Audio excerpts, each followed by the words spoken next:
Hello everyone, this is our first sample paper of mathematics और start करते हैं MCQ से। फर्स्ट यहाँ पे दे रखा है sum of zeros of a quadratic polynomial के x square plus 2x plus 3k is equal to their product. जो सम जो दे रखा है जीरोज का ऑफ क्वाड्रेटिक पॉलिनोमियल, अगर हमारे पास ये दे रखा है तो यहाँ पे पॉलिनोमियल दे रखा है। सबसे पहले इसको इक्वेशन के फॉर्म में लिखेंगे तो k x square plus 2x plus 3k equal to 0। अब ये जो हमारे पास पोलिनोमियल है इसके पास कितने रूट्स हो जाएंगे, या जीरोज़ की अगर बात करें तो 2 जीरोज़ हो जाएगा। और यहाँ पे बोला गया है कि सम जो है हमारे पास जीरोज़ का वो किसके बराबर है, प्रोडक्ट के बराबर है, अल्फा इंटू बीटा के बराबर है। तो अल्फा प्लस बीटा अगर लिखेंगे तो माइनस बी बाई ए के फॉर्मूले से तो -2 बाई कितना हो जाएगा के, और अल्फा इंटू बीटा की अगर बात करें तो 3k अपॉन कितना हो जाएगा अपने पास के से के कैंसिल आउट हो जाएगा यहाँ पे, और के का वैल्यू हमारे पास -2/3 जो होगा हमारे पास के का वैल्यू हो जाएगा। तो ऑप्शन नंबर यहाँ पे अगर देखा जाए तो डी जो होगा करेक्ट आंसर होगा। नेक्स्ट क्वेश्चन दे रखा है is 1 zeros of quadratic polynomial. हमारे पास क्वाड्रेटिक पॉलिनोमियल का एक जीरोज इतना 2 दे रखा है, तो दूसरा वैल्यू, एक तो हमारे पास के का वैल्यू फाइंड करना है। तो सबसे पहले अगर बात करें, जब भी इस तरीके का पॉलिनोमियल दे रखा होता है तो उसकी इक्वेशन के फॉर्म में लिख लेना है x square plus 3x plus के इक्वल्स टू 0। अब यहाँ पे अल्फ़ा और बीटा इसके क्या हो जाएंगे, रूट्स कहलाएंगे, वही हमारे पास जीरोज़ के बराबर ही होते हैं। तो अल्फ़ा प्लस बीटा की अगर बात करें तो हमारे पास कितना दे रखा है, -3 हो जाएगा, -b/a करेंगे तो। नेक्स्ट यहाँ पे सपोज कर लेते हैं कि हमारे पास 2 जो है अल्फ़ा के बराबर है, तो 2 प्लस बीटा हमारे पास -3, तो बीटा का वैल्यू हमारे पास यहाँ से आ जाएगा -5। अब यहाँ पे के की अगर बात करें तो के किस तरीके से निकलेगा, तो अल्फ़ा इंटू बीटा अगर इस इक्वेशन में करेंगे तो कितना हो जाएगा, के बराबर होगा प्रोडक्ट ऑफ रूट्स। तो यहाँ पे अल्फ़ा का वैल्यू हमारे पास 2 है और बीटा का वैल्यू हमारे पास -5 है। तो यहाँ पे के की वैल्यू की अगर बात करें तो -10 जो होगा हमारे पास के का वैल्यू हो जाएगा। नेक्स्ट क्वेश्चन बोल रखा है यहाँ पे 2 डिजिट का नंबर दे रखा है which becomes 5/6 of itself when its digits are reversed, the difference in the digit of the number being 1, then find the 2 digit number. Suppose कर लेते हैं जो 2 डिजिट का नंबर था वो x इंटू वाई के XY के फॉर्म में दे रखा था। इसका ओरिजिनल फॉर्मेट क्या होगा, तो 10x प्लस वाई जो था हमारे पास ओरिजिनल नंबर था, ओरिजिनल नंबर है। अब इसका डिजिट अगर रिवर्स कर देते हैं तो नया नंबर जो बनेगा हमारे पास 10y प्लस x, ये हमारे पास क्या होगा, न्यू नंबर। बोला जा रहा है कि यहाँ पे जो नया नंबर है वो क्या होता है, ओरिजिनल नंबर का क्या हो रहा है 5/6, मतलब 10x प्लस वाई का अगर क्या निकाल लेते हैं हम 5/6 निकाल लेते हैं तो ये हमारा किसके बराबर हो जाता है, 10y प्लस x के बराबर हो जा रहा है।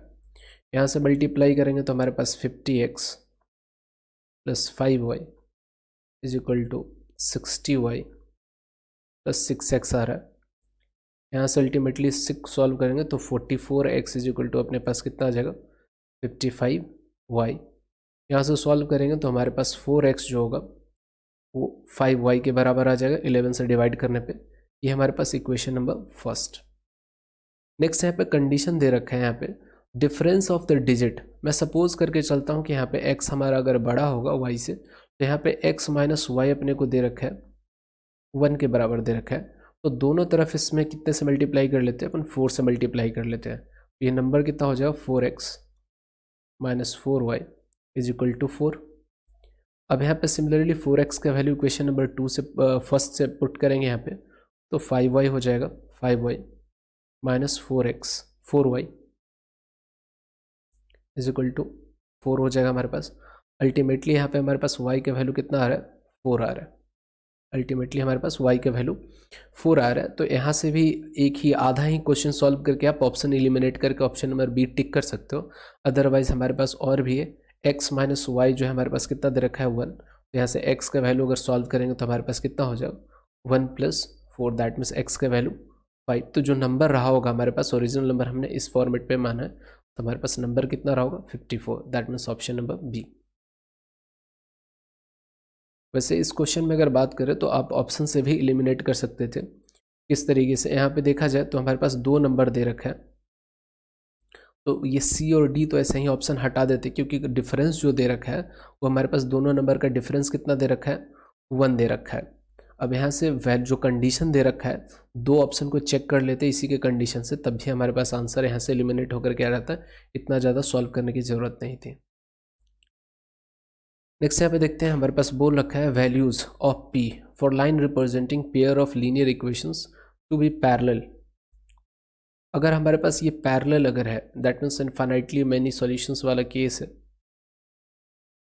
हो जाएगा 3/6 जो होना चाहिए किसके बराबर होना चाहिए, 1/2 इज इक्वल टू 5/p के बराबर होना चाहिए। तो यहाँ पे देखा जाए तो हमारे पास 1/2 किसके बराबर हो जाएगा, 5/p। तो यहाँ से p कैलकुलेट करेंगे तो हमारे पास 10 आ जाएगा, तो p का वैल्यू हमारे पास 10 आ जाएगा। ऑप्शन नंबर बी जो होगा करेक्ट होगा। नेक्स्ट क्वेश्चन हमारा बोल रखा है each root of this equation is decrease by 2, the resulting equation is this, है ना। यहाँ पर देखिएगा हमारे पास दे रखा है x² minus bx plus c is equal to 0। मान लेते हैं कि इसका जो रूट्स दे रखा था अल्फ़ा और बीटा, तो अल्फ़ा और बीटा के फॉर्म में लिखेंगे तो यही इक्वेशन हमारा किसके बराबर हो जाएगा, x² minus alpha plus beta into x plus alpha into beta दे रखा है। अब दोनों इक्वेशन में से क्या किया गया है, दो अल्फ़ा और बीटा में से दो अगर सब्ट्रैक्ट कर लिया गया है तो नया इक्वेशन हमारे पास दे रखा है। इसका जो रूट्स है वो हमारे पास कितना है, अल्फ़ा -2 है और बीटा -2 है। यहाँ पे लिखेंगे इक्वेशन तो हमारे पास कितना हो जाएगा, alpha -2 plus beta -2 into x plus alpha -2 into beta -2, ये हमारे पास इक्वेशन दे रखा है। अगर कंपेयर कर लिया जाए, यहाँ पे कंपेयर कर लिया जाए तो 2 हमारा किसके बराबर हो जाएगा, 2 इज इक्वल टू कितना हो जाएगा, अल्फ़ा प्लस बीटा -4 के बराबर हो जाएगा। दैट मीन्स यहाँ पे 6 हमारा किसके बराबर हो जाएगा, अल्फ़ा प्लस बीटा के बराबर हो जाएगा। ये हमारे पास अल्फ़ा प्लस बीटा किसके बराबर दे रखा है, 6 के बराबर हो जाएगा। नेक्स्ट यहाँ पे अगर देखा जाए, यहीं से अगर ये वाला मल्टीप्लिकेशन उठाया जाए तो हमारे पास अल्फ़ा -2 इंटू बीटा -2 कैलकुलेट कर लेते हैं। बीटा -2 अगर कंपेयर करेंगे तो 1 के बराबर दे रखा है। यहाँ से कैलकुलेट करेंगे तो अल्फ़ा बीटा प्लस हमारे पास 4 हो जाएगा, -2 beta -2 alpha is equal to 1। तो alpha into beta plus 4 -2 alpha plus beta अगर लेंगे तो हमारे पास कितना आ रहा है, 1। अल्फ़ा प्लस बीटा का 1 हम लोगों ने वैल्यू 6 कैलकुलेट कर रखा है। तो alpha into beta is equal plus 4 -12 is equal to 1 हो जाएगा। तो हमारे पास अल्फ़ा इंटू बीटा के वैल्यू की अगर बात करें तो हमारे पास कितना हो जाएगा, 9 हो जाएगा। That means alpha plus beta यहाँ पे किसके बराबर दे रखा है, कंपेयर करोगे तो हमारे पास सी के बराबर है। और यहाँ पे बी की अगर बात करें तो alpha plus beta, that means option number A जो होगा इसका करेक्ट आंसर होगा। नेक्स्ट बोल रखा है यहाँ पे हैज़ रियल रूट्स, यहाँ पे 4 ऑप्शंस दे रखे हैं। जब इस क्वेश्चन को एक्सपैंड करेंगे तो x² प्लस 1 प्लस हमारे पास आ जाएगा,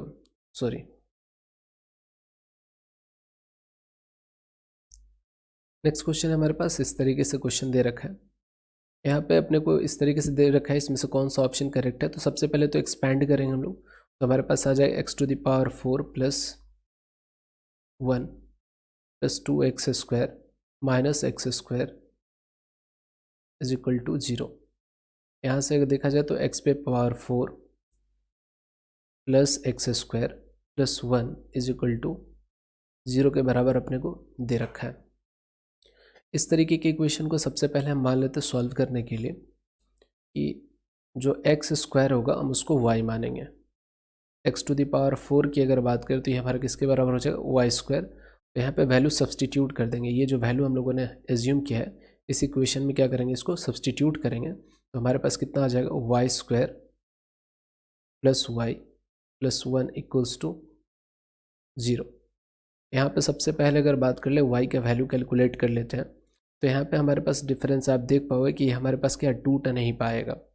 d निकाल लेते हैं, d की अगर बात करें b² दैट मीन्स 1 का स्क्वायर -4 a1 है और c की बात करें तो 1 है हमारे पास। यहाँ पे d देखोगे तो हमारे पास क्या आ रहा है, -3 आ रहा है, दैट मीन्स नेगेटिव, मतलब डी हमारा नेगेटिव है, इमेजनरी रूट्स है, imaginary that means no real roots. तो ऑप्शन नंबर सी जो होगा इसका करेक्ट आंसर होगा। नेक्स्ट क्वेश्चन दे रखा है हमारे पास, एपी लिखना है nth टर्म का। यहाँ पे फर्स्ट टर्म की अगर बात करें, फर्स्ट टर्म अपने को दे रखा है ए। कॉमन डिफरेंस की अगर बात करें तो हमारे पास आ जाएगा 2a।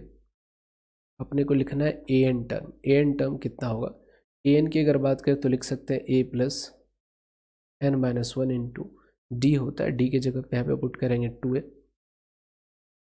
यहाँ से a कॉमन ले सकते हैं तो हमारे पास बच क्या जाएगा 1 plus n minus 1 into 2, 1 plus 2n minus 2। तो यहाँ से हमारे पास एग्जैक्टली जो आंसर आएगा वो आ जाएगा ए एन का 2n minus 1 into a, that means option number B जो होगा इसका करेक्ट आंसर होगा। नेक्स्ट यहाँ पे देखिए क्वेश्चन दे रखा है एपी का, यहाँ पे डी जो है काफ़ी इंटरेस्टिंग है, डी 0 दे रखा है, हमसे पूछ रखा है 101। जब डी हमारा क्या होता है, अगर 0 हो जाता है तो सेम नंबर ही रिपीट करेगा, that means option number B जो होगा इसका करेक्ट आंसर होगा। नेक्स्ट हमारे पास क्वेश्चन दे रखा है, इस तरीके से दे रखा है, जब भी इस तरीके का क्वेश्चन दे रखा है यहाँ पे बोल रखा है डीई किसके पैरेलल है, बीसी के पैरेलल है, इसका मतलब हमारे पास क्या हो जाएगा एडी अपॉन डीबी का जो रेशियो होगा वो किसके बराबर हो जाएगा एई अपॉन ईसी। एडी अपने को दे रखा है 1.5, डीबी की अगर बात करें तो अपने को दे रखा है 3 इज इक्वल टू हमारे पास 1 अपॉन ईसी होना चाहिए, ईसी कैलकुलेट करना है। ईसी की अगर बात करें तो हमारे पास कितना हो जाएगा 30 अपॉन 15, दैट मीन्स 2 सेंटीमीटर हमारे पास आंसर आ जाएगा, that means option number C जो होगा करेक्ट हो जाएगा। नेक्स्ट यहाँ पे देखिए हमारे पास दे रखा है ऑन ए सर्किल रेडियस अपने को 7 सेंटीमीटर दे रखा है, ये 7 है, ये 7 है। नेक्स्ट यहाँ पे बोल रखा है पीटी हमारे पास 24 दे रखा है, ये वाला हमारे पास 24 दे रखा है, ये हमारे पास टेंजेंट एक्सटर्नल पॉइंट्स है तो यहाँ पे 90 डिग्री बनेगा, दैट मीन्स पीटी को जो ट्राइंगल है राइट एंगल ट्राइंगल है, और हमारे पास एक पैथागोरियन ट्रिपलेट होता है 7, 24 एंड 25, दैट मीन्स ये जो पीओ होगा हमारे पास यहाँ से यहाँ तक का डिस्टेंस ये 25 सेंटीमीटर का होगा। तो हमसे पूछ रखा है if O is the centre then the length of P R, P R की अगर बात करें तो कितना हो जाएगा हमारा 25 प्लस 7, दैट मीन्स 32 इसका आंसर हो जाएगा, ऑप्शन सी जो होगा करेक्ट होगा। तो पैथागोरियन ट्रिपलेट यहाँ पे बहुत इंपॉर्टेंट रोल प्ले करता है सर्कल के क्वेश्चन में। नेक्स्ट यहाँ पे इस तरीके का क्वेश्चन जब भी देता है तो यहाँ पे हम लोग देखते हैं कि कौन सा इंटर कन्वर्टेबल पेयर है। जब भी इस तरीके का क्वेश्चन देता है तो देख लेना, अपने को चूज़ कर लेना है एक दूसरे में जो कन्वर्ट हो सकते हैं, तो कॉसेक और सेक एक दूसरे में इंटर कन्वर्टेबल है, टैन और कॉट एक दूसरे में इंटर कन्वर्टेबल है। तो यहाँ पे इंटर कन्वर्टेबल टर्म का देख लेना है, अगर सब्ट्रैक्शन वाला चीज़ होता है तो ये वाला जो थीटा होता है इन दोनों का सम अगर कितना आ जाता है 90 आ जाता है, दैट मीन्स इन दोनों का सम करेंगे तो 0 आएगा कट के, इन दोनों का सम भी करेंगे तो कट के 0 आएगा, तो अल्टीमेटली आंसर हमारे पास 0 आ जाएगा। बाय द प्रोसेस अगर सॉल्व करें तो कोसेक को हम कितना लिख सकते हैं सेक 90 degree minus 75 degree plus theta, इस तरीके से लिख सकते हैं। माइनस सेक हमारे पास कितना हो जाएगा 15 डिग्री माइनस थीटा। इसी तरीके से टैन को अपन कॉट के फॉर्म में लिख सकते हैं, cot 90 degree minus 55 degree plus theta, plus हमारे पास कॉट कितना हो जाएगा 35 डिग्री माइनस थीटा। यहाँ पे रिजॉल्व करें तो हमारे पास सेक कितना आ जाएगा 15 डिग्री माइनस थीटा के बराबर, minus sec 15 degree minus theta. इसी तरीके से हमारे पास minus cot 35 degree minus theta आ जाएगा। नेक्स्ट हमारे पास plus cot 35 degree minus theta. यहाँ पे पॉजिटिव और नेगेटिव टर्म एक दूसरे को कैंसिल आउट कर देंगे, अल्टीमेट रिजल्ट हमारा 0 आएगा, that means option number B जो होगा करेक्ट होगा। नेक्स्ट यहाँ पे दे रखा है the angle of depression. Angle of depression जैसे ही दे रखा है इसका मतलब समझ जाना है कि कोई बंदा जो है ऊपर से कहाँ देख रहा होगा, नीचे की तरफ देख रहा होगा। ये हमारे पास हॉरिजॉन्टल लाइन है, यहाँ से कोई बंदा जो है हमारे पास नीचे देख रहा है, नीचे की ओर देख रहा है, तो बोल रखा है कि एंगल ऑफ डिप्रेशन कितना बन रहा है 30 डिग्री। ये जो एंगल है हमारे पास डिप्रेशन वाला 30 डिग्री, ये वाला लाइन और ये एक दूसरे के पैरेलल है, इसका मतलब ये वाला एंगल भी 30 डिग्री होगा। और हाइट जो दे रखा है टावर का वो दे रखा है 75 मीटर। 75 मीटर हमसे पूछ रखा है the distance of object from the tower, मतलब ये टावर है और यहाँ पे अगर ऑब्जेक्ट रखा हुआ तो इनके बीच का डिस्टेंस अगर डी है तो डी कैलकुलेट करना है। तो यहाँ पे tan अगर लगा ले tan 30 डिग्री तो हमारे पास कितना हो जाएगा 75/d। tan 30 का वैल्यू हमारे पास 1/√3 इक्वल टू 75/d।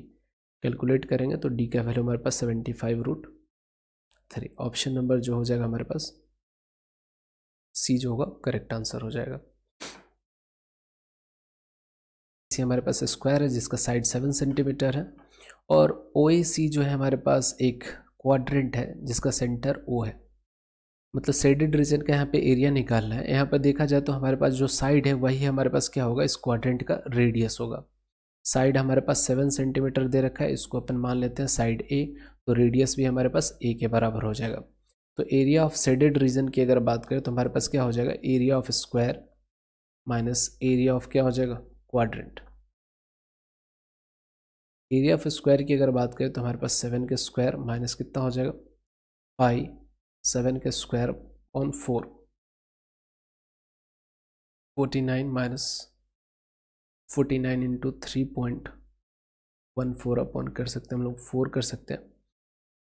जब अल्टीमेटली हम लोग मल्टीप्लाई करेंगे, यहाँ पे मल्टीप्लाई करके कैलकुलेट जब करते हैं 49 इंटू पाई अगर करते हैं तो हमारे पास रिजल्ट आ जाता है 49 माइनस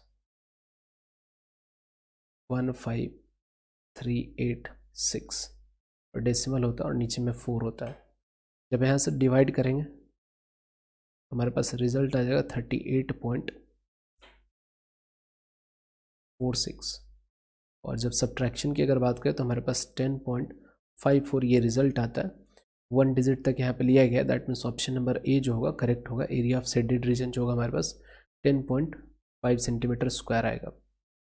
नेक्स्ट क्वेश्चन यहाँ पे दे रखा है कि हमारे पास रेडियस एक स्फेयर का जो है 100% इंक्रीज करा दिया गया है। 100% इंक्रीज करा दिया है तो corresponding sphere the volume of the corresponding sphere increase by, तो कितने से हमारे पास वॉल्यूम जो होगा इंक्रीज कर जाएगा। सपोज कर लेते हैं कि हमारे पास एक स्फीयर था जिसका रेडियस r था, ये हमारे पास ओरिजिनल है। अब नेक्स्ट में क्या किया गया इसका 100% रेडियस इंक्रीज करा दिया गया, मतलब कि हमारे पास रेडियस क्या हो जाता है 100% में डबल हो जाता है। तो इसके अगर वॉल्यूम की अगर बात करें तो इसका वॉल्यूम हमारे पास कितना हो जाएगा 4/3 पाई r क्यों हो जाएगा। ये v हमारे पास है तो इसको v डैश मान लेते हैं। v डैश की अगर बात करें तो हमारे पास कितना हो जाएगा 4/3 पाई, यहाँ पे कितना हो जाएगा 2r का होल क्यू। इसका मतलब v डैश की अगर बात करें 4/3 पाई r क्यू इंटू हमारे पास कितना हो जाएगा 8। तब v डैश की अगर बात करें हमारे पास कितनी बार आ रहा है 8v। तो चेंज की बात करें तो चेंज इन वॉल्यूम की अगर बात करें तो हमारे पास क्या होगा final volume minus initial volume.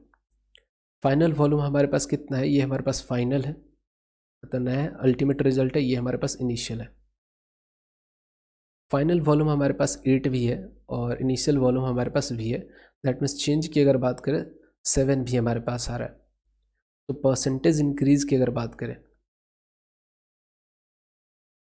Increase in volume तो हमारे पास क्या होगा डेल्टा v अपॉन v, मतलब change in volume upon original volume into कितना हो जाएगा 100। तो हमारे पास चेंज कितना है वॉल्यूम में 7v का है और हमारे पास ओरिजिनल वॉल्यूम जो था वो v था इंटू 100। यहाँ से कैलकुलेट करें v से v कैंसिल आउट और हमारे पास कितना आ जाएगा 700%, मतलब 700% से हमारे पास वॉल्यूम क्या कर जाएगा इंक्रीज कर जाएगा। तो ऑप्शन नंबर सी जो होगा इसका करेक्ट आंसर होगा। नेक्स्ट यहाँ पे बोल रखा है 15 नंबर क्वेश्चन।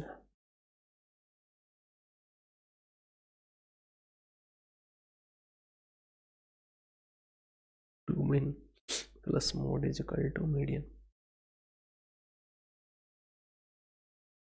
ठीक है, यहाँ पे नेक्स्ट क्वेश्चन हमारे पास दे रखा है the median and mode are respectively. हमारे पास 26 जो दे रखा है ये अपने को मीडियन दे रखा है और 29 जो दे रखा है अपने को मोड दे रखा है। अपने से फाइंड कर रखा है मीन। तो मीन मीडियन मोड में अगर रिलेशन देखें तो हमारे पास आ जाता है 2 mean plus mode equal to 3 median. हमारे पास ये फॉर्मूला होता है। यहाँ पे मीन फाइंड करना है तो मीन अपने को पता नहीं, तो 2 मीन इज इक्वल टू लिख सकते हैं 3 इंटू हमारे पास कितना हो जाएगा, मीडियन का वैल्यू हमारे पास दे रखा है 26 माइनस हमारे पास 29। तो मीन का वैल्यू यहाँ पे देखें 26 3 से हमारे पास 28 माइनस 29 अपॉन 2। यहाँ से सब्ट्रैक्ट करेंगे तो हमारे पास आ जाएगा 49.2। दैट मीन्स हमारे पास रिजल्ट कितना हो जाएगा 24.5। तो ऑप्शन नंबर बी जो होगा वो करेक्ट आंसर हो जाएगा। ये काफ़ी इंपॉर्टेंट फॉर्मूला है, इस पर MCQ बनने के चांसेस सबसे ज़्यादा होते हैं। नेक्स्ट यहाँ पे दे रखा है centroid of a triangle, vertices दे रखा है। सपोज कर लेते हैं कि हमारे पास कोई ट्रायंगल दे रखा है, तो सेंट्रॉइड जो होता है हमारे पास क्या होता है, मीडियन पे ही कहीं होता है। अब यहाँ पे ये अगर सपोज कर लेते हैं ये हमारे पास A है, B है और ये हमारे पास C दे रखा है, सेंट्रॉइड हम G से, और ये पॉइंट अपना D है। पॉइंट A का हमारे पास कोऑर्डिनेट x1 y1 है, पॉइंट B का हमारे पास coordinate x2 y2, point C के कोऑर्डिनेट की अगर बात करें तो x3 y3 है। तो सेंट्रॉइड का कोऑर्डिनेट मान लेते हैं कि हमारे पास AB होगा। AB की अगर बात करें तो AB हमारा किसके बराबर हो जाता है, तो A हमारा होगा x1 plus x2 plus x3 by 3 हो जाता है। और इसी तरीके से B की अगर बात करें तो y1 plus y2 plus y3 by 3 हो जाता है। नेक्स्ट थिंग अगर बात करें यहाँ से अगर रेशियो ले AG/GD तो हमेशा ये 2:1 आता है। मतलब ये वाला जो कलर्ड रीजन है ये हमारा रेशियो में 2 होता है और ये वाला जो होता है हमारे पास 1 होता है हमेशा। तो इसी तरीके का हमारे पास क्वेश्चन दे रखा है, हमारे पास तीनों दे रखा है, तीनों वर्टाइसेस दे रखे हैं और तीनों वर्टाइसेस के ऊपर हमसे पूछा जा रहा है कि यहाँ पे सेंट्रॉइड का कोऑर्डिनेट क्या होगा। तो ये हमारे पास रहा x1, ये रहा हमारे पास x2, ये रहा हमारे पास x3 y1 y2 and y3। तो सबसे पहले सेंट्रॉइड का x कोऑर्डिनेट की अगर बात कर ले तो हमारे पास कितना हो जाएगा 3 प्लस माइनस 8 प्लस 5 अपॉन 3, तो हमारे पास 0 आ रहा है।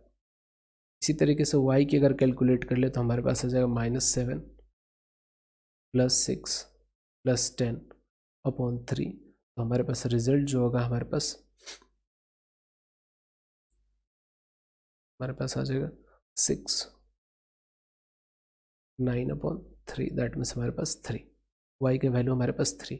तो अगर यहाँ पे ऑर्डर पेयर अगर लिखेंगे तो हमारे पास आ जाएगा ऑर्डर पेयर 0,3। तो ऑप्शन जो होगा हमारे पास बी जो होगा इसका करेक्ट आंसर हो जाएगा। नेक्स्ट क्वेश्चन यहाँ पे दे रखा है distance between A and B जो हमारे पास दे रखा है 5 यूनिट दे रखा है। तो यहाँ पे P का वैल्यू फाइंड करना है, कौन सा हो जाएगा। यहाँ पे देखिए डिस्टेंस फॉर्मूला अगर यहाँ पे ये AB अपने को दे रखा है, ये हमारे पास दे रखा है 4,P और वहीं पे B की अगर बात करें तो 1,0। डिस्टेंस फार्मूला की अगर बात करें तो डिस्टेंस फार्मूला यहाँ पे लगाएंगे, हमारे पास होता है x2 minus x1 whole square plus y2 minus y1 का होल स्क्वायर। तो डिस्टेंस फार्मूला की अगर बात करें तो हमारे पास रूट अंडर हो जाएगा x2 हमारे पास कितना है तो 1 माइनस 4 का whole square plus 0 minus p का होल स्क्वायर। यहाँ पे हमारे पास d जो डिस्टेंस दे रखा है वो हमारे पास 5 दे रखा है, दोनों तरफ स्क्वायरिंग करेंगे तो हमारे पास 25 इज इक्वल टू कितना हो जाएगा 3 का स्क्वायर 9 प्लस p स्क्वायर। ये हमारे पास 25 minus 9 is equal to p square हो जाएगा। ये हमारे पास 16 बचेगा, root under 16 is equal to p के बराबर। यहाँ से हमारे पास रिजल्ट कितना आ जाएगा +-4 जो होगा हमारे पास किसके बराबर हो जाएगा p के बराबर हो जाएगा। तो ऑप्शन नंबर जब भी रूट हटाते हैं हम तो यहाँ पे प्लस माइनस साइन आता है, तो यहाँ पे ऑप्शन नंबर सी जो होगा करेक्ट आंसर हो जाएगा। नेक्स्ट यहाँ पे क्वेश्चन दे रखा है find the value of y is 6, y का वैल्यू जो है 6 for the distance between p and q is 10 unit. सबसे पहले इसको चेक करना पड़ेगा। पी और क्यू के बीच में 10 यूनिट की अगर बात करें, 10 इजिकल टू हमारे पास कितना आ जाएगा, रूट अंडर 10 माइनस 2 का होल स्क्वायर प्लस कितना आ जाएगा, वाई के वैल्यू अपने को 6 दे रखा है, 6 माइनस माइनस प्लस 3 का होल स्क्वायर। यहाँ से चेक करेंगे तो हमारे पास आ रहा है 8 का स्क्वायर 64, 9 का स्क्वायर 81। कभी भी ये 10 के इक्वल हो नहीं सकता, दैट मीन्स असर्शन हमारे पास रॉन्ग दे रखा है। रीज़न की अगर बात करें तो distance between 2 points A and B, इसका फॉर्मूला सही है, दैट मीन्स असर्शन हमारे पास फॉल्स है, रीज़न हमारे पास 2 है, तो ऑप्शन नंबर डी जो होगा इसका करेक्ट आंसर हो जाएगा।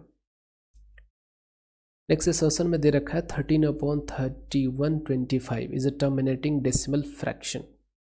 तो टर्मिनेटिंग डेसिमल फ्रैक्शन की अगर जब भी बात करें तो अगर कोई फ्रैक्शन अपने को p बाई क्यू के फॉर्म में दे रखा है और q का प्राइम फैक्टराइजेशन करने पे अपने को 2 to the power n into 5 पे पावर अगर n मिलता है और m और n हमारे पास पॉजिटिव इंटीजर्स अगर होते हैं तो ये हमारे पास टर्मिनेटिंग डेसिमल होता ही होता है। तो यही चीज़ यहाँ पे बोल रखा है कि p बाई क्यू के फॉर्म में अगर हमारे पास कोई है तो q को अगर prime factorisation 2 to the power m 5 to the power n के फॉर्म में आ रहा है तो उसके पास टर्मिनेटिंग डेसिमल होगा। तो असर्शन भी हमारे पास करेक्ट है और रीज़न भी हमारे पास क्या है, करेक्ट है। तो हमारे पास ऑप्शन नंबर ए जो होगा इसका करेक्ट आंसर हो जाएगा। नेक्स्ट यहाँ पे दे रखा है ए बी सी डी हमारे पास ट्रायंगल है और ए डी यहाँ पे बी सी पे हमारे पास परपेंडिकुलर है। तो शो करना है, ए दे रखा है सो दैट ये हमारे पास कंडीशन दे रखा है कि ए डी स्क्वायर जो हमारे पास B D into C D के बराबर है। तो प्रूव करना है कि राइट एंगल ट्रायंगल होगा। सपोज कर लेते हैं कि हमारे पास ये राइट एंगल ट्रायंगल इस तरीके से बन सकता है। हमारे पास ये हमारे पास डी, ये हमारे पास बी सी पे दे रखा है परपेंडिकुलर, ये हमारे पास बी सी, तो ये हमारे पास ए हो जाएगा, ये पॉइंट डी हो जाएगा। जब इस तरीके से दे रखा है तो सबसे पहले यहाँ से क्या लिख सकते हैं हम लोग, ए डी लिख सकते हैं। ये हमारे पास ट्रायंगल 1 हो गया, ये हमारे पास ट्रायंगल 2 हो गया। दोनों ही ट्रायंगल में ए डी स्क्वायर निकाल लेते हैं। ए डी स्क्वायर की अगर बात करें तो हमारे पास ट्रायंगल 1 में हमारे पास कितना हो जाएगा, A C square minus C D square, ये इक्वेशन फर्स्ट आ जाएगा। इसी तरीके से इक्वेशन ट्रायंगल नंबर सेकेंड में देखा जाए तो ए डी स्क्वायर जो होगा हमारा किसके बराबर हो जाएगा, A B square minus B D square, equation second है। यहाँ पे रिलेशन दे रखा है ए डी के फॉर्म में, तो सब्ट्रैक्ट न करके दोनों को ऐड कर देते हैं तभी हमारे पास ए डी रहेगा। तो 2 AD स्क्वायर की अगर बात करें तो हमारे पास आ रहा है A C square plus A B square minus हमारे पास कितना है C D square minus B D square. यहाँ पे ए डी का वैल्यू हम लोग रख लेते हैं, ए डी का वैल्यू अपने ए डी स्क्वायर का वैल्यू अपने को दे रखा है B D into C D, और ये जो हमारे पास दोनों है इसको लेफ्ट हैंड साइड में लेकर के आएंगे तो हमारे पास हो जाएगा C D square plus B D square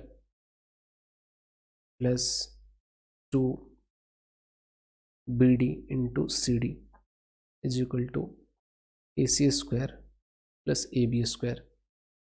अब इसको अगर देखा जाए, गौर से देखा जाए तो ये हमारा क्या दे रखा है, C D plus B D का क्या दे रखा है, होल स्क्वायर दे रखा है इसके बराबर, तो A C square plus A B square.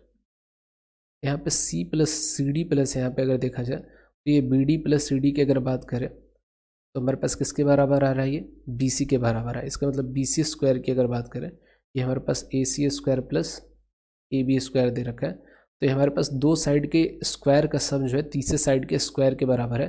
That means ये क्या होगा, अल्टरनेटिव या बोल सकते हो कन्वर्स है हमारे पास पैथागोरस थ्योरम। पैथागोरस थ्योरम तो कन्वर्स होने के कारण से हम बोल सकते हैं कि ये ट्रायंगल हमारे पास पैथागोरियन ट्रिपलेट का फॉर्मेशन कर रहा है। That means this triangle A B C जो होगा ये कैसा होगा, राइट एंगल ट्रायंगल होगा।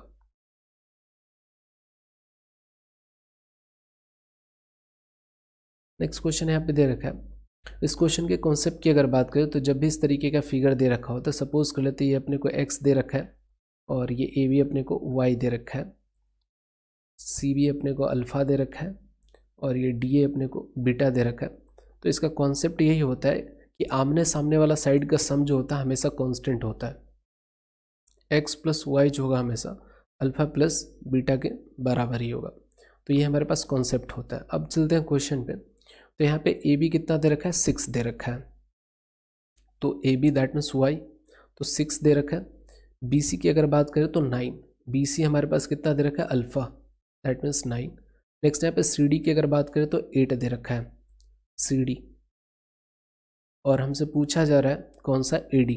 ए डी की अगर बात करें तो ए डी हमारे पास किसके बराबर है, बीटा के बराबर। तो यहाँ पे सब्ट्रैक्ट अगर कर लेते हैं तो हमारे पास आंसर कितना आ जा रहा है, 5 is equal to beta that means A D हमारे पास किसके बराबर हो जाएगा, 5 सेंटीमीटर के बराबर हो जाएगा। नेक्स्ट क्वेश्चन की बात कर लें। यहाँ पे वैल्यू फाइंड करना है ए का। यहाँ पे कन्वर्जन रूल लग जाएगा। यहाँ पे tan की अगर बात करें तो tan को हम tan 2a को इस तरीके से लिख सकते हैं, cot 90 डिग्री माइनस 2a, इस तरीके से लिखा जा सकता है। तो इक्वेट कर लेते हैं, cot 90 degree minus 2a equals to cot a minus 18 degree. यहाँ से सॉल्व करेंगे तो cot से cot हमारे पास हट जाएगा, बैलेंस होकर के हमारे पास कितना आ जाएगा, 90 degree minus 2a is equal to a minus 18 degree. 18 degree हमारे पास इधर रहेगा तो 108 degree is equal to 3a।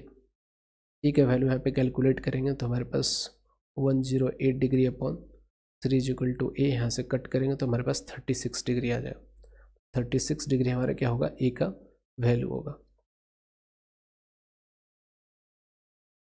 Next question यहाँ पे दे रखा है मीन कैलकुलेट करना है। तो मीन के लिए सबसे पहले यहाँ पे अगर एक्स आई की अगर बात करें तो एक्स आई हमारे पास कितना आ रहा है और एफ आई चाहिए, एफ आई, और उसके बाद हमारे को चाहिए एफ आई इंटू एक्स आई। यहाँ पे हमारे पास एफ आई सबसे पहले हमारे पास 5 है, फिर 10 है, फिर 10 है, 7 है, फिर 8 है। एक्स आई की अगर बात करें तो हमारे पास कितना दे रखा है, 4 है, 6 है, 8 है, 10 है और 12 है। दोनों को मल्टीप्लाई करेंगे तो हमारे पास कितना आ रहा है, 20, 60, 80, 70, 696। सबको ऐड करेंगे, सिग्मा एफ आई एक्स आई अगर कैलकुलेट करते हैं तो हमारे पास कितना आ रहा है, 160। ये हमारे पास 20, 80, 80 हमारे पास 160, ये हमारे पास 166। दोनों को ऐड करेंगे तो हमारे पास 326 आ रहा है। सिग्मा एफ आई कैलकुलेट करेंगे तो हमारे पास कितना आ जाएगा,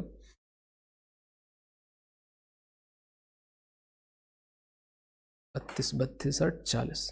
हमारे पास मीन की अगर बात करें तो मीन हमारे पास कितना हो जाएगा, sigma F I x I upon sigma F I, तो 326 अपॉन 4 इंटू इस तरीके से 10 लिख सकते हैं, 4 8 ज़ा 32, 6 आएगा हमारे पास। हमारे पास कितना आ जाएगा,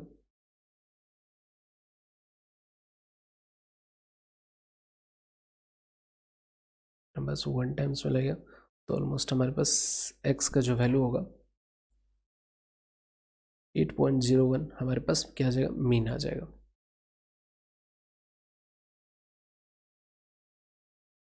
नेक्स्ट यहाँ पे फाइंड करना है मॉड, हमारे पास दे रखा है। तो मॉड जब भी हम फाइंड करते हैं तो सबसे पहले हम यहाँ पे पहचानते हैं कि हमारे पास मॉडल क्लास क्या होता है। मॉडल क्लास, मॉडल क्लास कैसे पहचानेंगे, तो मैक्सिमम फ्रीक्वेंसी होता है, जिसका फ्रीक्वेंसी सबसे ज़्यादा होता है उसी को बोलते हैं मॉडल क्लास। मॉडल क्लास हमारे पास 12 है, तो इसका क्लास मार्क एक दे रखा है। तो क्लास मार्क में अगर बात करें तो 60 हमारा क्या कहलाएगा, लोअर लिमिट, लोअर लिमिट कहलाएगा। लोअर लिमिट को अपन एल से रिप्रेजेंट करते हैं। क्लास साइज होता है, क्लास साइज कहने का मतलब होता है upper limit minus lower limit, यही हमारे पास क्लास साइज होता है। क्लास साइज की अगर बात करें तो हमारे पास किस तरीके से निकालें, 80 माइनस 60, यही हमारे पास एच से क्लास साइज को ही हाइट बोलते हैं। नेक्स्ट यहाँ पे 3 सा फ्रीक्वेंसी आता है, एक प्रेसीडिंग आता है, एक सक्सीडिंग आता है, एक मॉडल क्लास फ्रीक्वेंसी। तो जो मॉडल क्लास फ्रीक्वेंसी होता है उसको F1 से रिप्रेजेंट करते हैं, मॉडल फ्रीक्वेंसी, एफ नॉट से प्रीसीडिंग मॉडल क्लास के पहले वाला जो होता है इसको एफ नॉट से रिप्रेजेंट करते हैं, और जो हमारे पास एफ टू होता है उसको रिप्रेजेंट करते हैं, मतलब मॉडल क्लास के आगे वाले फ्रीक्वेंसी को हम एफ टू से रिप्रेजेंट करते हैं। मोड का जो फॉर्मूला होता है हमारे पास वो होता है L plus F one minus F naught two F one minus F naught minus F two, ये हमारे पास इंटू एच, ये हमारे पास फॉर्मूला हो जाता है।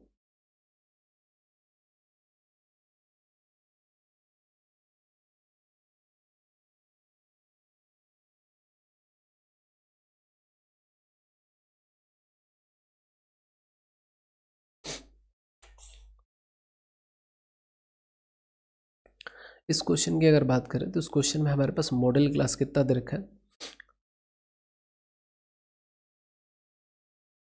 मॉडल क्लास हमारे पास दे रखा है 60 से 80, क्योंकि इसी के पास हमारे पास क्या है मैक्सिमम फ्रीक्वेंसी है।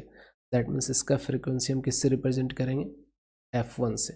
10 वाला हमारे पास क्या हो जाएगा, f नॉट हो जाएगा, और 6 वाला हमारे पास क्या हो जाएगा, f2 हो जाएगा।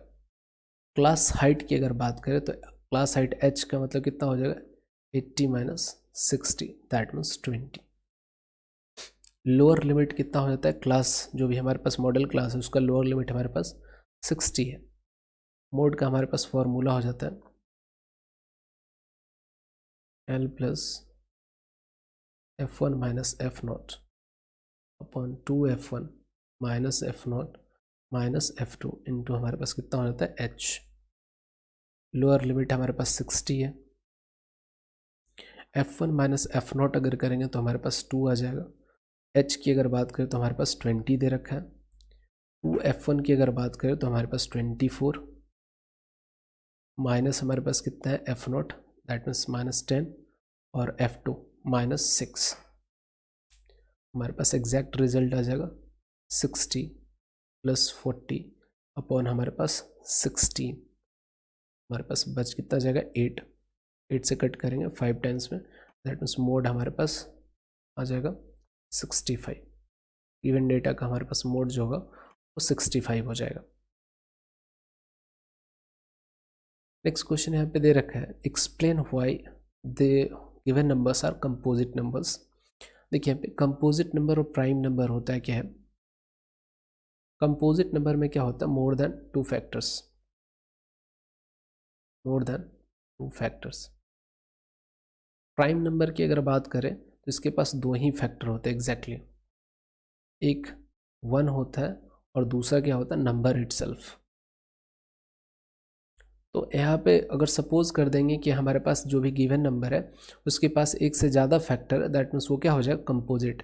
जैसे फर्स्ट की अगर बात कर ले तो हमारे पास दे रखा है 7 इंटू 13 इंटू 11 प्लस 11 दे रखा है। इन दोनों में से 11 अगर कॉमन ले ले तो हमारे पास बच कितना आ जाएगा 7 इंटू 13 प्लस 1, दैट में हमारे पास 11 इंटू कितना हो जाएगा 91 प्लस 1, तो 11 इंटू 92।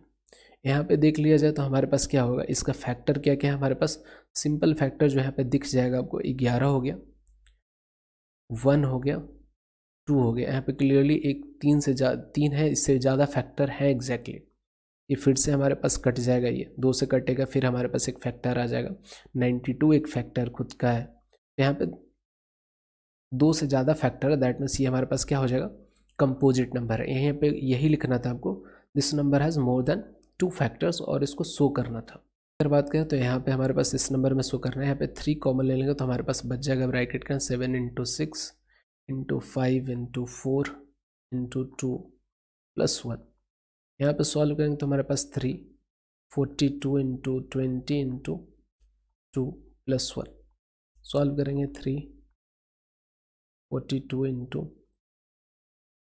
40 प्लस 1।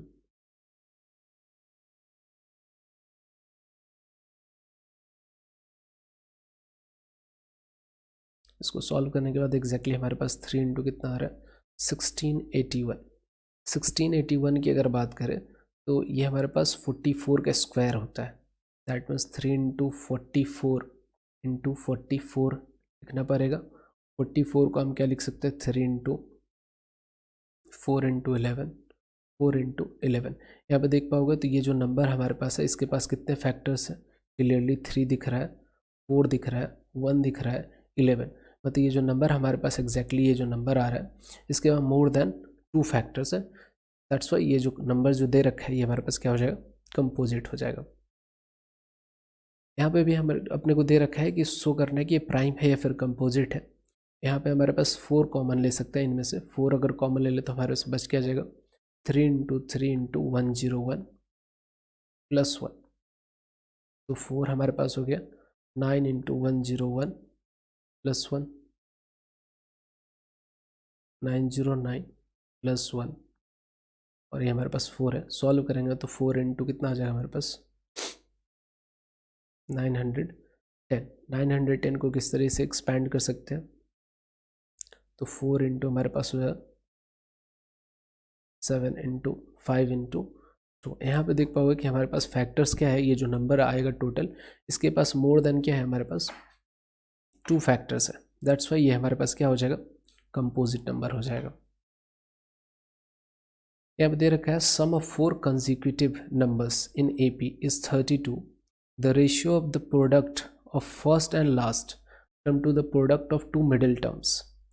जब भी 4 कंसेक्यूटिव अगर टर्म दे दे, कंसेक्यूटिव टर्म जब भी आता है तो आपको 3 टर्म जो होता है कंसेक्यूटिव देता है। अगर 3 टर्म अगर हमारे पास कंसेक्यूटिव अगर AP में है तो उसको सपोज क्या करना है, A माइनस डी, A और A प्लस डी। अगर हमारे पास 4 टर्म अगर AP में रहता है कंसेक्यूटिव तो सपोज करना है A minus 3D, A minus D, A plus D and A plus 3D। ये सारे हमारे पास क्या है, AP में रहेंगे। अब यहाँ पे इसी तरीके से अपने को दे रखा है कि हमारे पास 4 टर्म है और AP में उनका सम जो है 32 है। तो सपोज करेंगे A माइनस 3D है, ये हमारे पास फर्स्ट टर्म है। सेकेंड टर्म है हमारे पास A माइनस डी, नेक्स्ट हमारे पास A प्लस डी, और नेक्स्ट वाला टर्म है फोर्थ टर्म है हमारे पास A प्लस 3D। इन सब का सम जो आता है हमारे पास 32 आता है। यहाँ पे देखोगे तो जब ऐड करेंगे तो D वाला टर्म सारा कैंसिल हो जाएगा, स्मॉल d से ये वाला कैंसिल, 3D से minus 3D cancel. That means हमारे पास 4 एक इसके बराबर बच रहा है 32। A का वैल्यू अगर बात कर ले तो हमारे पास 8 आ गया। तो हमारे पास सबसे पहले अगर बात करें तो ये हमारे पास क्या है, फर्स्ट टर्म है, ये हमारे पास सेकेंड है, ये हमारे पास थर्ड है और ये हमारे पास फोर्थ है। तो फर्स्ट और फोर्थ टर्म का प्रोडक्ट अगर लेंगे तो A minus 3D into A plus 3D upon middle term का यहाँ पे हमारे को दे रखा है, हमारे पास मिडिल टर्म है A minus D into A plus D. इनका रेशियो अपने को दे रखा है 7:15। यहाँ से कैलकुलेट करेंगे तो A square minus 9D square upon A square minus D square is equal to हमारे पास आ रहा है 7:15। यहाँ पे सॉल्व ओपन करेंगे तो हमारे पास आ जाएगा 15A square minus 135D square is equal to 7A square minus 7D square. 7D हमारे पास इस तरफ आ जाएगा तो हमारे पास कितना, 135 को दूसरे साइड कर लेते हैं, ए वाले को एक साइड कर लेते हैं। 8A square is equal to हमारे पास कितना आ जाएगा, 128D स्क्वायर। यहाँ से अगर देख लीजिए तो ए का वैल्यू हम लोग कैलकुलेट कर रखा है, ए स्क्वायर हमारे पास कितना हो जाएगा 64। तो 64 into 64 is equal to 128D square. यहाँ से 64 से 128 2 टाइम्स से कट जाएगा, 2 से हमारे पास 8 जो होगा 4 टाइम्स में। दैट मीन्स डी का वैल्यू हमारे पास क्या आ जाएगा, प्लस माइनस √4 जो होगा डी का वैल्यू। तो डी हमारे पास कितना आ जाएगा, प्लस माइनस 2। यानी कि सिंपल सा मतलब है, आप डी का वैल्यू +2 लो या -2, आंसर सेम आने वाला है। नेक्स्ट हमसे पूछ रखा है फाइंड द टर्म्स। तो हमारे पास टर्म्स कौन कौन से दे रखे हैं, A माइनस 3D हमारे पास, दैट मीन्स 8 माइनस कितना हो जाएगा हमारे पास 3 2 जा 6। डी को अपन पॉजिटिव कंसीडर कर रहे हैं तो फर्स्ट टर्म हमारे पास 2 आ जाएगा। नेक्स्ट हमारे पास A minus D, 8 minus 2 that means 6। Next हमारे पास A plus D, 8 plus 2 that means 10। और लास्ट हमारे पास A प्लस 3D, 8 प्लस हमारे पास कितना हो जाएगा 6। That means 14। ये हमारे पास टर्म्स हो गया।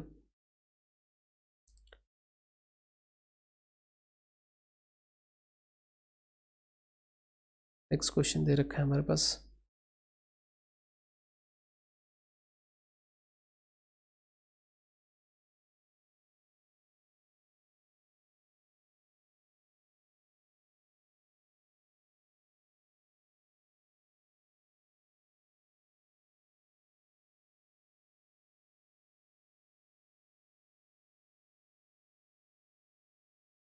नेक्स्ट क्वेश्चन दे रखा है हमारे पास, ए रोड 7 मीटर वाइड, 7 मीटर का दे रखा है, इसका चौड़ाई दे रखा है, लेकिन सर्कुलर पार्क है हमारे पास, उसका सरकमफ्रेंस जो है 88 मीटर दे रखा है। ये हमारे पास सर्कुलर पार्क है, इसके चारों तरफ से रोड बनाया गया और इस रोड का जो चौड़ाई है वो 7 मीटर दे रखा है। और ये जो सर्कुलर पार्क है, इसका रेडियस अपने को पता नहीं, लेकिन सरकमफ्रेंस दे रखा है 88। तो 2 पाई आर की अगर बात करें तो हमारे पास कितना दे रखा है 88। यहाँ से सॉल्व करेंगे हमारा 44/7 into R is equal to 88।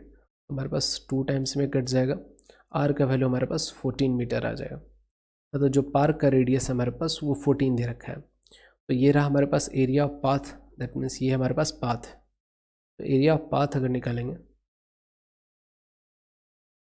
तो ये हमारे पास किसके बराबर हो जाएगा, एरिया ऑफ बिगर सर्किल। ये हमारे पास बड़े सर्किल है और उसमें से छोटे सर्किल का एरिया सब्ट्रैक्ट कर देंगे, that means pi capital R square minus pi small R square. यहाँ से हमारे पास pi common, R plus R into R minus R, और आर माइनस आर जो होगा यही हमारे पास डी के बराबर हो जाएगा, दैट मीन्स 7 जो चौड़ाई होता है जो दे रखा है वो। पाई की अगर बात करें हमारे पास 22/7, आर प्लस आर की अगर बात करें 21, ये हमारे पास टोटल 14 है, 14 + 7 कैपिटल आर हमारे पास 21 प्लस हमारे पास कितना हो जाएगा 14। नेक्स्ट हमारे पास आर माइनस आर हमारे पास दे रखा है 7। यहाँ पर देखो 7 से 7 हमारे पास कैंसिल आउट हो जाएगा, मतलब एरिया ऑफ पाथ हमारे पास बच कितना जाएगा, तो 22 इंटू हमारे पास बच जाएगा 35। 770 मीटर स्क्वायर जो होगा हमारे पास क्या हो जाएगा, एरिया ऑफ सर्कुलर पाथ। यहाँ पे दे रखा है पी क्यू और ए बी हमारे पास 2 आर्क है, मतलब एक ही सेक्टर है। एक सेक्टर में अगर बात कर ले तो एक बड़ा सेक्टर है, उसमें शेडेड रीजन का, इस रीजन का अपने को एरिया निकालना है। ये जो छोटा हमारे पास रेडियस दे रखा है कंसेंट्रिक सर्कल से बना हुआ है। ये ओ बी की अगर बात करें तो हमारे पास 3.5 सेंटीमीटर दे रखा है, और वहीं की अगर बात कर ले ओ क्यू की अगर बात करें तो ये 7 सेंटीमीटर दे रखा है। तो अपना शेडेड रीजन की अगर बात करो सेंटर पे 30 डिग्री एंगल दे रखा है। तो बड़े वाले सेक्टर में से छोटे वाले सेक्टर को सब्ट्रैक्ट कर लेंगे तो एरिया ऑफ शेडेड रीजन आ जाएगा। एरिया ऑफ शेडेड रीजन की अगर बात करें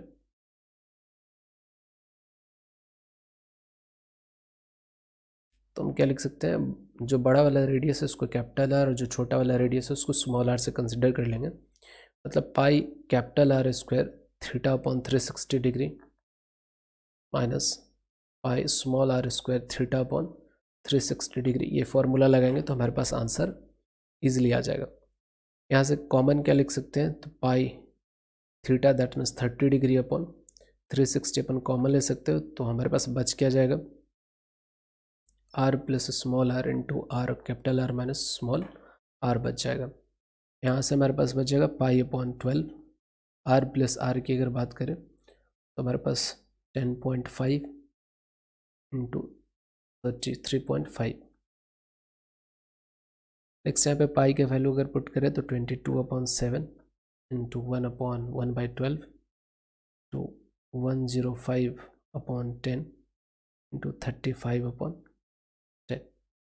यहाँ पे डिवाइड करेंगे 7 से हमारा 35 जो होगा 5 टाइम्स में निपट जाएगा। 2 से अगर बात करें तो 6 बार में, 2 से हमारे पास 11 बार में, मतलब हमारे पास 55 इंटू 105 अपॉन हमारे पास कितना हो जाएगा 6 इंटू 100 कर सकते हैं।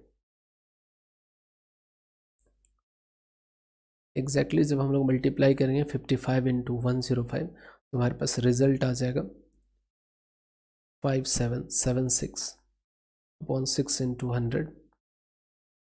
6 से जब अपन डिवाइड करेंगे तो अप्रॉक्सीमेट 962 हमारे पास टाइम्स अपॉन 100। यहाँ पे रेडियस अगर लेंगे तो एरिया हमारे पास कितना आ जाएगा 9.62 सेंटीमीटर स्क्वायर जो होगा हमारे पास शेडेड रीजन का एरिया हो जाएगा।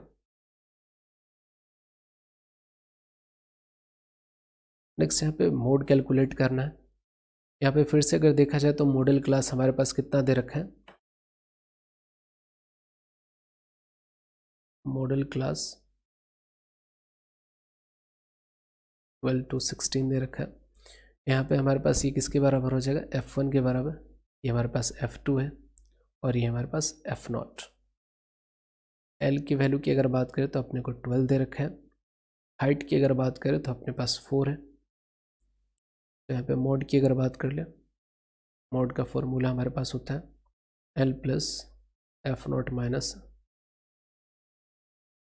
F1 minus F0 upon 2F1 minus F0 minus F2 into हमारे पास H होता है। लोअर लिमिट हमारे पास 12 है दे रखा। F1 माइनस F0 अगर करेंगे तो हमारे पास आ जाएगा 8। नेक्स्ट हमारे पास हाइट की अगर बात करें तो हाइट दे रखा है 4। 2F1 की अगर बात करें तो हमारे पास 34 माइनस हमारे पास है F0 की अगर बात करें तो 9 और नेक्स्ट हमारे पास है माइनस 12। कैलकुलेट करेंगे तो मोड का हमारे पास फॉर्मूला आ जाएगा 12 प्लस 32 अपॉन हमारे पास कितना हो जाएगा 21 अपने को सब्ट्रैक्ट करना है। 21 तो 3 13 दो बार में 26 हमारे पास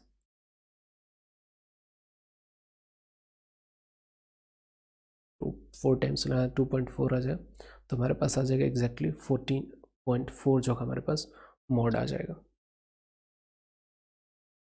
नेक्स्ट क्वेश्चन हमारे पास बोल रखा है in which ratio the point P divides the line segment A B हमारे पास दे रखा है।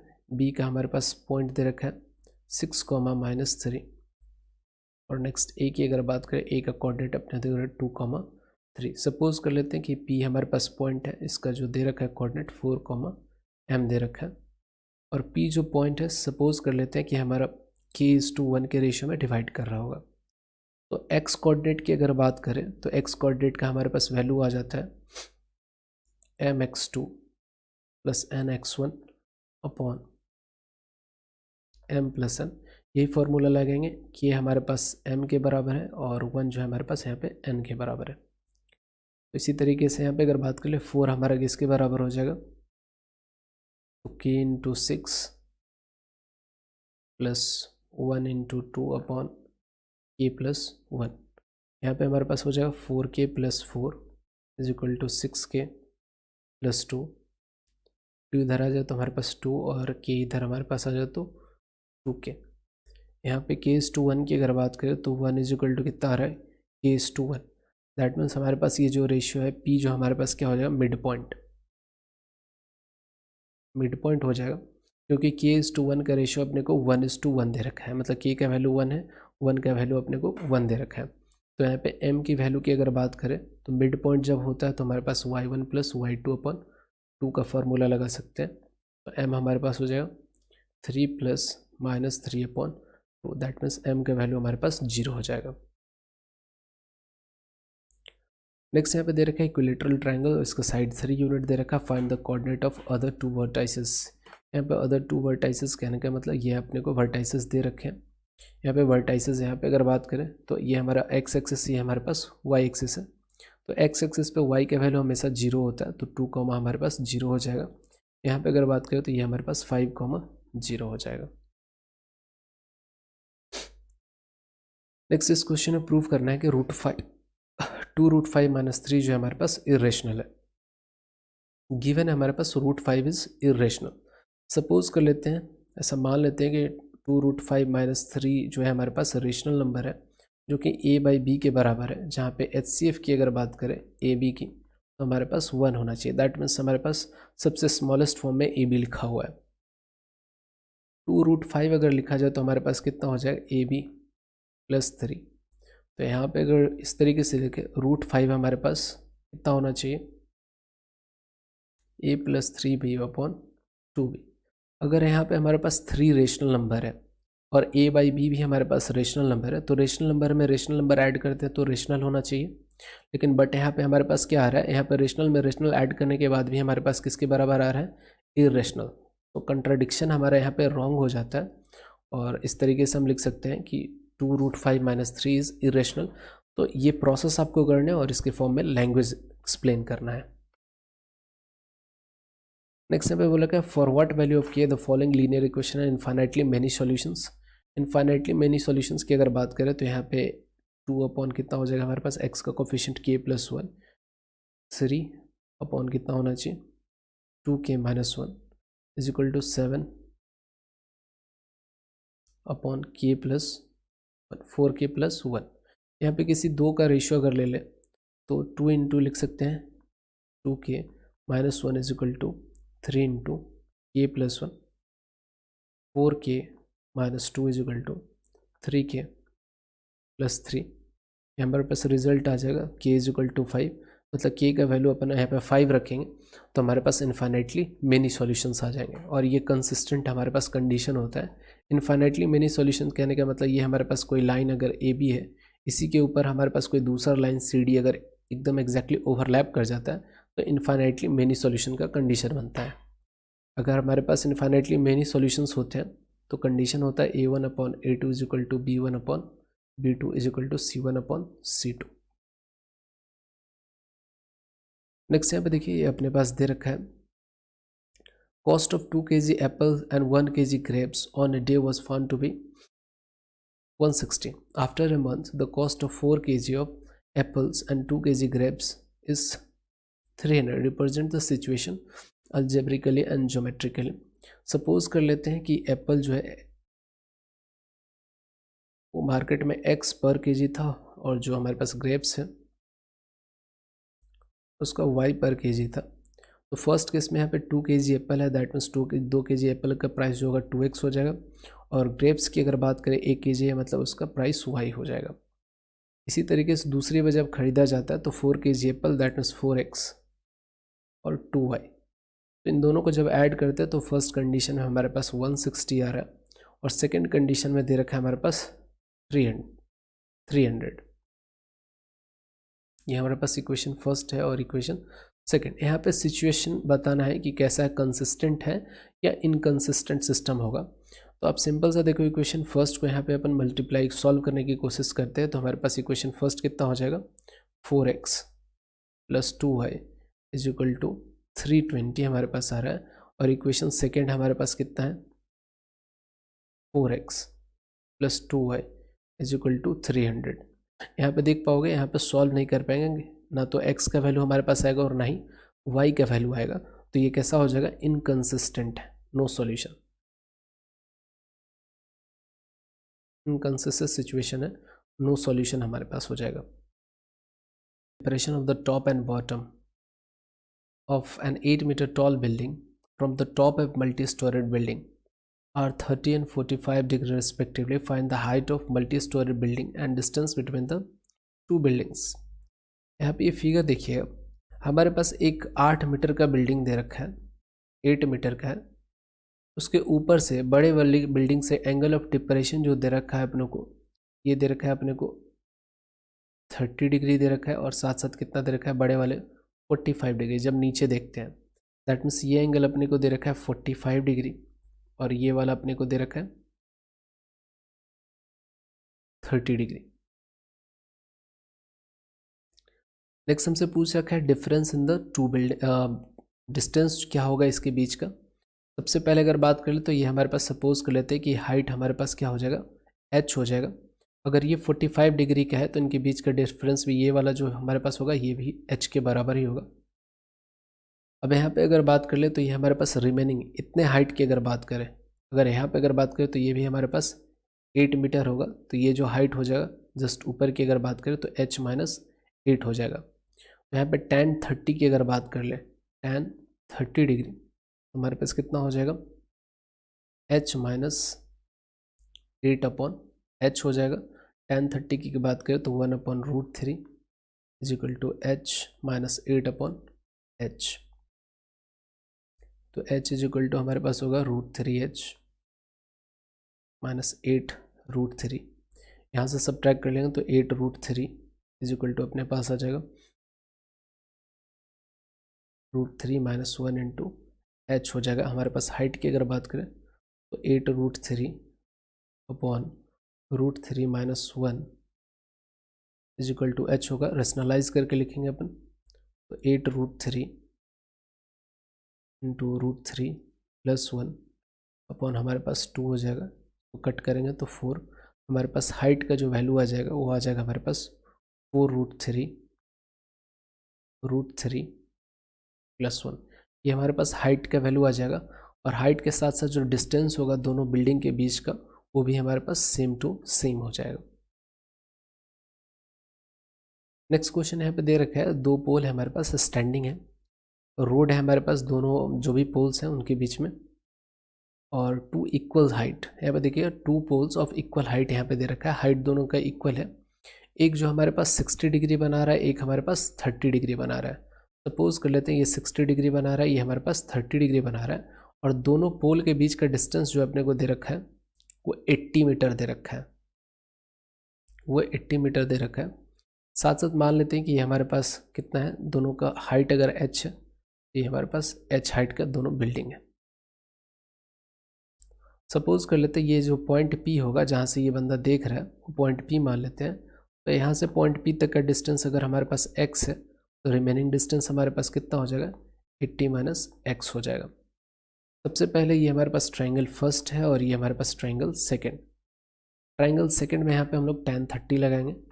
tan 30 की अगर बात करें तो हमारे पास आ जाएगा h अपॉन 80 माइनस x आ जाएगा। इसी तरीके से ट्रायंगल फर्स्ट में tan 60 की बात करें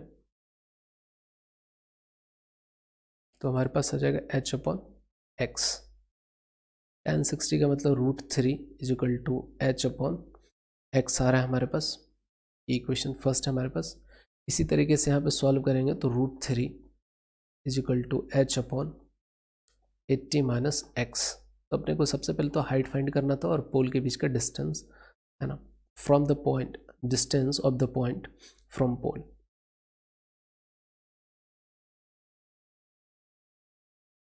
नेक्स्ट यहाँ पे अगर बात करें तो यहाँ पे हमारे पास कितना हो जाएगा, 80 माइनस x की अगर बात करें तो हमारे पास √3h के बराबर है। ये इक्वेशन हमारे पास सेकेंड है। इक्वेशन फर्स्ट को दोनों ही तरफ √3 से मल्टीप्लाई कर देते हैं तो √3 into √3 into x is equal to हमारे पास √3h। दैट मीन्स 3x जो होगा हमारे पास किसके बराबर हो जाएगा, √3h के बराबर। इक्वेशन फर्स्ट से आ रहा है। यहाँ पे वैल्यू अगर पुट कर देंगे तो 80 इज इक्वल टू हमारे पास कितना आ जाएगा, x प्लस 3x। यहाँ से इस तरीके से थोड़ा सा इधर लाके सॉल्व कर लेते हैं तो हमारे पास 80 इज इक्वल टू कितना हो जाएगा, 4x के बराबर। दैट मीन्स x का वैल्यू हमारे पास कितना हो जाएगा, 20 मीटर। मतलब जो हमारे पास 60 डिग्री जहाँ पे एंगल बन रहा है वहाँ से हमारे पास ये x का वैल्यू 20। मतलब पॉइंट की अगर बात करें तो एक बिल्डिंग से 20 मीटर की दूरी पे खड़ा होगा तो दूसरे बिल्डिंग से 60 मीटर की दूरी से खड़ा होकर के ऑब्जर्व किया जा रहा है। यहाँ पे हाइट की बिल्डिंग की अगर बात करें तो हाइट हमारे पास कितना हो जाएगा, तो हाइट हमारे पास हो जाएगा √3x की अगर बात करें तो ये हमारे पास हाइट है। दैट मीन्स 20√3 जो होगा हमारे पास बिल्डिंग का हाइट हो जाएगा। क्वेश्चन की यहाँ पे बात करें तो नेक्स्ट क्वेश्चन में यहाँ पे बोल रखा है, cylinder in the form of with hemispherical and the total height of solid 20 centimetre, the diameter of the cylinder is 7, find the volume of the solid. यहाँ पे देखिए सॉलिड की अगर बात करें किस तरीके से दे रखा है, ये हमारा एक सिलेंडर है जिसके दोनों एंड पे क्या लगा हुआ है, हेमिस्फीयर लगा हुआ है। हेमिस्फीयर लगा हुआ है इस तरीके से, हेमिस्फीयर लगा हुआ है। साथ साथ इसका टोटल हाइट जो दे रखा है सॉलिड का वो दे रखा है 20 सेंटीमीटर। डायमीटर जो है इसका 7 दे रखा है, डायमीटर जो है इसका 7 दे रखा है, मतलब रेडियस इसका 3.5 होगा। तो ये जो हमारे पास दे रखा है इसका भी रेडियस कितना हो जाएगा, 3.5 होगा, और इसका भी हमारे पास रेडियस 3.5 होगा। एग्जैक्टली सिलेंडर के हाइट की अगर बात करें तो सिलेंडर का हाइट हमारे पास कितना हो जाएगा, 20 में से अपने को 7 सब्ट्रैक्ट करना पड़ेगा, तो हमारे पास एग्जैक्टली जो बचेगा हमारे पास 13 सेंटीमीटर जो होगा हमारे पास हाइट बच जाएगा। 13 सेंटीमीटर हमारे पास सिलेंडर का हाइट होगा। अब यहाँ पे अगर बात कर ले तो हमारे पास एग्जैक्टली इस फिगर में अगर देखें तो टोटल वॉल्यूम फाइंड करने के लिए बोला है, तो 2 हेमीस्फीयर को अगर यहाँ पे ऐड कर दिया जाए तो एक सिंगल हेमीस्फीयर का फॉर्मेशन कर लेगा। तो टोटल वॉल्यूम की अगर बात करें तो हमारे पास एग्जैक्टली कितना हो जाएगा, volume of sphere, volume of cylinder.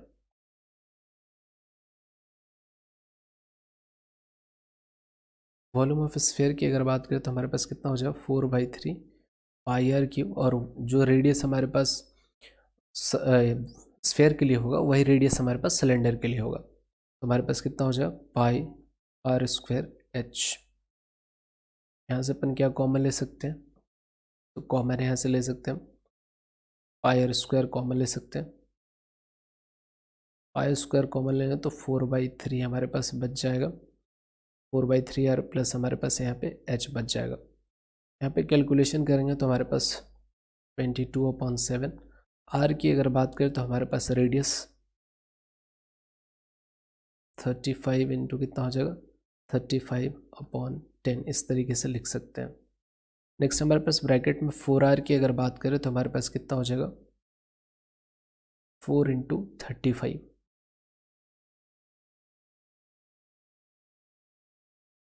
140 हमारे पास 14 हो जाएगा, 14/3। 4r कहने का मतलब हमारे पास 14 हो गया, 14/3 प्लस h की अगर बात करें हमारे पास 13 है। तो यहाँ पे अगर अपन देख लिया जाए तो 7 से हमारे पास क्या हो जाएगा 35, 5 10 में निपट जाएगा, 5 दूना 10, 11 इंटू हमारे पास 35 बचेगा अपॉन हमारे पास कितना है 100 इंटू हमारे पास कितना हुआ 14 प्लस 39/3। 10 से 10 कैंसिल आउट हो रहा है हमारे पास 35 11 इंटू 35 इंटू हमारे पास बच रहा है 3, 53/3/10 बच रहा है हमारे पास। 17 टाइम्स में ये निपट जाएगा। हमारे पास 35 इंटू 11 अगर बात करें तो 35 385 इंटू हमारे पास 17 अपॉन कितना बच रहा है 10। यहाँ पे कैलकुलेशन अगर कर ले रफ 6545/10, वॉल्यूम जो होगा हमारे पास सेंटीमीटर में सब कुछ दे रखा है तो सेंटीमीटर क्यूब में ही आएगा, 654.5 सेंटीमीटर क्यूब जो होगा हमारे पास आंसर आ जाएगा वॉल्यूम।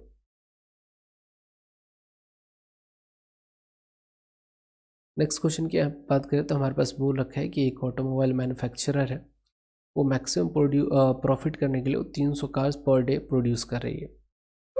प्रॉफिट का हमारे पास जो दे रखा है एक फंक्शन दे रखा है px = -x² + 350x -6600। यहाँ पे प्रॉफिट हमारा 1000 पे होगा, है ना। तो यहाँ पे बोल रखा है x in rupees number of automobiles made and sold, answer the following. First यहाँ पे बोल रखा है no cars are produce, what is the profit और लॉस। हमारे पास प्रॉफिट का ये फंक्शन दे रखा है, प्रॉफिट = -x² + 350x माइनस दे रखा है हमारे पास 6600 दे रखा है।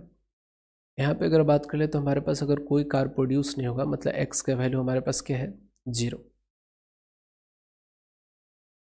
हमारे पास x का वैल्यू अगर कार अगर प्रोड्यूस अगर नहीं हो रहा है तो यहाँ पे 0 पुट करेंगे तो हमारे पास कितना हो जाएगा -6600 का हमारे पास क्या होगा लॉस हो जाएगा। लॉस की अगर बात करें तो 6600 का लॉस हो जाएगा।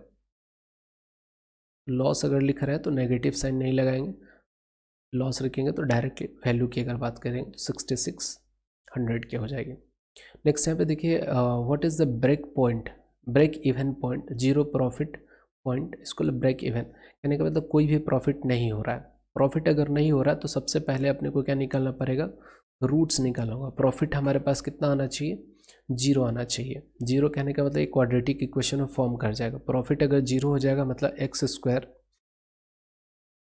प्लस 350 एक्स माइनस 6600, ये हमारा 0 के बराबर होना चाहिए। यहाँ से x, यहाँ से माइनस कॉमन ले लिया जाए तो x square minus 350x plus 6600, ये हमारे पास 0 के बराबर। अब अपने को बीच से ब्रेक करना है, तो x square minus 330x minus 20x plus 6600 की अगर बात करें तो ये 0, यहाँ से x कॉमन ले ले तो हमारे पास x माइनस 330, और यहाँ से अगर 20 कॉमन ले ले माइनस 20, तो x minus 330 is equal to 0। तो हमारे पास x का दो वैल्यू होगा, x माइनस 20 और x का वैल्यू हमारे पास 330, ये 0 हो जाएगा। इसका मतलब हमारे पास कितना कार अगर यहाँ पे प्रोड्यूस किया जाए, नो 0 ब्रेक पॉइंट की अगर बात करें, तो x का वैल्यू हमारे पास 20 हो जाएगा या x का वैल्यू हमारे पास 330 हो जाएगा। इन दोनों ही पे हमारे पास क्या हो जाएगा, नेट प्रॉफिट हमारे पास कितना हो जाएगा, 0। ना तो प्रॉफिट हो रहा है ना ही लॉस हो रहा है। नेक्स्ट यहाँ पे पूछा गया what is the profit and loss if 175 cars are produce. अगर 175 हमारे पास कार अगर प्रोड्यूस किया जा रहा है तो प्रॉफिट कितना हो जाएगा। तो P175 यहाँ पे पुट कर देना। यहाँ पे हमारे पास कितना हो जाएगा, माइनस 175 का होल स्क्वायर